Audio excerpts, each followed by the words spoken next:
दिल्ली की ओल्ड राजेंद्र नगर में दर्दनाक हादसा। यूपीएससी परीक्षा की तैयारी करने वाले कोचिंग इंस्टीट्यूट के बेसमेंट में भरा पानी, 2 छात्र और 1 छात्र की मौत। शनिवार शाम 7 बजे के करीब हुआ हादसा। बारिश के बीच इंस्टीट्यूट के बेसमेंट में अचानक भरा पानी। फायर ब्रिगेड और एनडीआरएफ की टीम ने 6 घंटे तक चलाया रेस्क्यू ऑपरेशन। इंस्टीट्यूट के बेसमेंट में है लाइब्रेरी। हादसे के वक्त वहां 30 से 35 छात्र थे मौजूद। शुरुआती जांच के मुताबिक पानी के दबाव में बेसमेंट में लगे कांच टूटे। छात्रों को रस्सियों के सहारे बाहर निकाला गया। बीजेपी ने हादसे के लिए दिल्ली सरकार की लापरवाही को जिम्मेदार बताया। जल बोर्ड मंत्री आतिशी और स्थानीय विधायक दुर्गेश पाठक से मांगा इस्तीफा। नालों की सफाई नहीं होने को बताया दुर्घटना का कारण। हादसे के बाद स्थानीय लोगों का फूटा गुस्सा। लोगों ने एमसीडी और केजरीवाल सरकार के खिलाफ जमकर की नारेबाजी। दिल्ली की मंत्री आतिशी ने घटना की मजिस्ट्रेट जांच के आदेश दिए। 24 घंटे में रिपोर्ट देने को कहा। राज्यसभा सांसद स्वाति मालीवाल ने कहा, पटेल नगर में एक छात्र की करंट लगने से हुई थी मौत। दोनों घटनाओं की जिम्मेदारी होनी चाहिए तय। वाराणसी में अतिक्रमण हटाने के दौरान एडीएम सिटी आलोक कुमार को आया गुस्सा। होटल मालिक को अपने सिर से मारा, मुंह से निकला खून। वाराणसी में अवैध रूप से बने बनारस कोठी और रिवर पैलेस होटल पर बुलडोजर का एक्शन। होटल मालिक के परिजन गुहार लगाते रहे लेकिन कार्रवाई रुकी नहीं।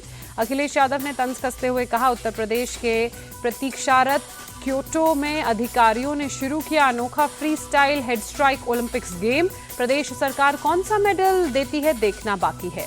आज एक बार फिर रेडियो पर मन की बात करेंगे प्रधानमंत्री मोदी। सुबह 11 बजे 112वें एपिसोड का प्रसारण होगा। बजट और ओलंपिक्स खेलों पर कर सकते हैं चर्चा। बीजेपी शासित राज्यों के सीएम और डेप्यूटी सीएम की बैठक का आज दूसरा दिन। लोकसभा चुनाव के नतीजों को लेकर हो रहा है मंथन। बीजेपी के मुख्यमंत्रियों की बैठक में पीएम मोदी, अमित शाह और राजनाथ सिंह समेत सीनियर मंत्री होंगे शामिल। बीजेपी अध्यक्ष जेपी नड्डा भी रहेंगे मौजूद। दिल्ली में बीजेपी मुख्यालय में हाई लेवल मीटिंग। बीजेपी शासित राज्यों के सीएम और डेप्यूटी सीएम हुए शामिल। बैठक में सीएम योगी के साथ उत्तर प्रदेश के दोनों डेप्यूटी सीएम हुए शामिल।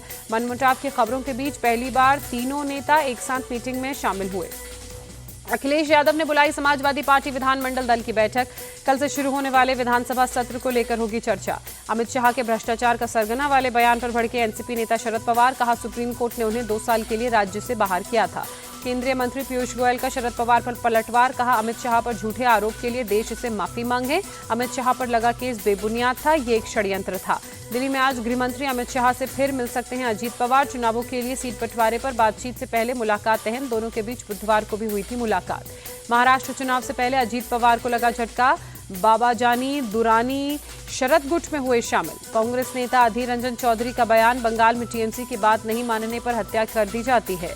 नीति आयोग की नवी गवर्निंग काउंसिल की शनिवार को हुई बैठक। सीएम ममता को छोड़कर इंडी ब्लॉक के राज्यों के सीएम मीटिंग में शामिल नहीं हुए, बॉयकॉट किया। बैठक में 26 राज्यों के मुख्यमंत्री एलजी हुए शामिल। नीति आयोग के सीईओ ने दी जानकारी। पीएम मोदी ने की अध्यक्षता। बैठक में राज्यों के सहयोग से भारत को 2047 तक विकसित राष्ट्र बनाने पर चर्चा।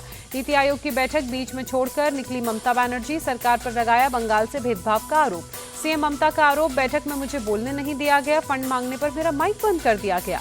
सीएम ममता का माइक ऑफ नहीं किया गया था, वो झूठ बोल रही हैं। वित्त मंत्री निर्मला सीतारमण का बयान।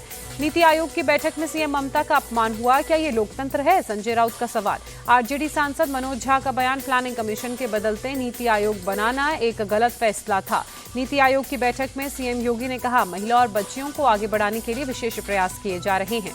सीएम योगी ने विकास में कानून व्यवस्था की भूमिका पर बात करते हुए कहा, किसी अपराधी को छोड़ा नहीं जाएगा। जम्मू कश्मीर के कुपवाड़ा में एक आतंकी ढेर। भारतीय सेना ने घुसपैठ की बड़ी कोशिश को नाकाम करते हुए इलाके में सर्च ऑपरेशन जारी रखा है। कई राज्यों में बदले राज्यपाल। संतोष गंगवार झारखंड, सीपी राधाकृष्णन महाराष्ट्र के गवर्नर नियुक्त किए गए। गुलाबचंद कटारिया असम से भेजे गए पंजाब। गुरुग्राम में बीती शाम हुई तेज बारिश से हालात बिगड़े। कई इलाकों में जलभराव से लोगों की परेशानी बढ़ी। गंगोत्री धाम में भागीरथ नदी का जलस्तर बढ़ने की वजह से लोगों को परेशानी। शिवानंद कुटीर में घुसा पानी। साधु संतों का रेस्क्यू ऑपरेशन जारी। कोल्हापुर में हुई भारी बारिश से आम जनजीवन प्रभावित। खतरे के निशान से ऊपर बह रही है पंचगंगा नदी। कोल्हापुर में लगातार बारिश की वजह से बाढ़ जैसे हालात। सड़कें पानी में डूबी। कई इलाकों से संपर्क कटा। मुंबई के विक्रोली इलाके में एक सोसाइटी में घर में हुआ सिलेंडर ब्लास्ट। आग लगने से 2 लोग गंभीर रूप से घायल। दिल्ली के नांगलोई में डीटीसी क्लस्टर बस में संदिग्ध बैग की कॉल पर जांच। बॉम्ब डिस्पोजेबल स्क्वाड को बुलाया गया। बस से बम जैसा कुछ नहीं मिला। गाजियाबाद के मुरादनगर में कावड़ियों की गुंडागर्दी, कावड़ से गाड़ी टच होने पर लाठी डंडों से हमला किया, कार चालक को चोट लगी।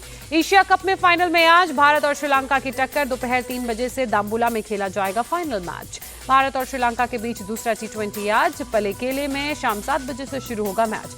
भारत ने श्रीलंका को पहले T20 में 43 रनों से हराया। टीम इंडिया 3 मैचों की सीरीज में 1-0 से आगे। पेरिस ओलंपिक में भारतीय हॉकी टीम का जीत से आगाज, न्यूजीलैंड को 3-2 से शिकस्त दी।